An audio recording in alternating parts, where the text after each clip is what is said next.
धृतराष्ट्र ने महाभारत को संजय की नजर से ना देखा होता तो क्या होता?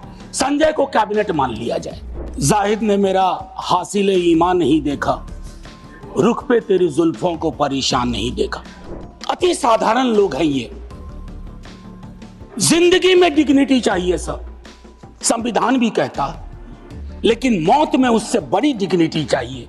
17 घंटे तक कोई आधिकारिक पुष्टि नहीं होती है तो अफवाह फैलती है सर, और अफवाह फर्दर स्टैम्पीड को जन्म देती है।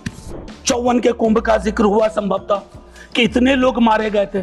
सर ये लाशों के आंकड़े पे तेरा वाला मेरा वाला, ये लोग कितने चोटिल होते होंगे समझिए सर। इस देश में धर्मांधता और धार्मिकता का फर्क मिटता जा रहा है।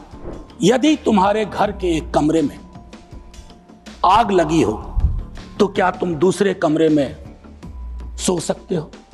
यदि तुम्हारे घर के एक कमरे में लाशें सड़ रही हो तो क्या तुम दूसरे कमरे में प्रार्थना कर सकते हो? यदि तुम्हारा जवाब हां है, मुझे तुमसे कुछ नहीं कहना है। महामहिम के अभिभाषण की परिपाटी से हम सब वाकिफ हैं। इसी सरकार ने नहीं, हर सरकार उनकी कैबिनेट अभिभाषण तैयार करती है। महोदय, कई परंपराएं हमने बदली हैं। बरबस एक ख्याल आता है कि अगर ये परंपरा, इस पर हम सोचें कि महामहिम अगर विशुद्ध अपने अनुभव, अपनी पीड़ा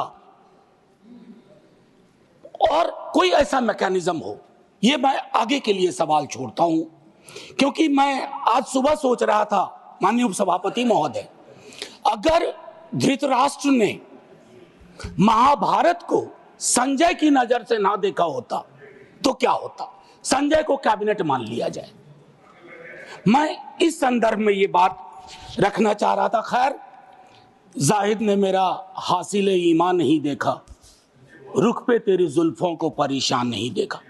तो जो परेशानियां हैं, जो दिक्कतें हैं, वो अगर रिफ्लेक्ट होती है सर, तो एक कलेक्टिव विल उस पर काम करेगा सर।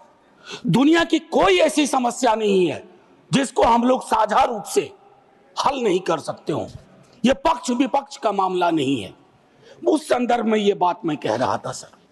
यह अवसर है, महाकुंभ में जो जाने गई हैं, मैं उनके लिए श्रद्धांजलि व्यक्त करता हूं अपने सभी साथियों की ओर से। सर मैं आंकड़ों में जाऊंगा ही नहीं, मैं कोविड के दौर का भी गवाह हूं सर। कितनी लाशें अनअटेंडेड चली गई सर। अति साधारण लोग हैं ये। जिंदगी में डिग्निटी चाहिए सर, संविधान भी कहता, लेकिन मौत में उससे बड़ी डिग्निटी चाहिए। अगर हम डिग्निफाइड डेथ नहीं इंश्योर कर पा रहे हैं सर, तो ये हमारे सामूहिक विफलता है सर। क्या आंकड़े की बात करूं? मैं जानता हूं मुझे फोन आते हैं, आपको भी आते होंगे कि फलनवा वो गया है, कोई खबर नहीं लग रही है, फोन नहीं लग रहा है। वो व्यग्रता, वो चिंता सर तब बढ़ जाती है ना, जब 17 घंटे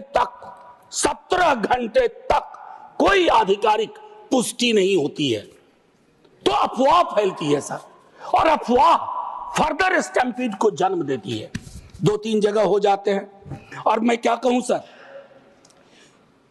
मैं सोच रहा था कल जब बातचीत शुरू हुई, खड़गे साहब बोल रहे थे, बाकी लोग, मैं सोचा कि इतनी देर में नेहरू जी नहीं आए, तो नेहरू जी भी आ गए। 54 के कुंभ का जिक्र हुआ संभवतः कि इतने लोग मारे गए थे।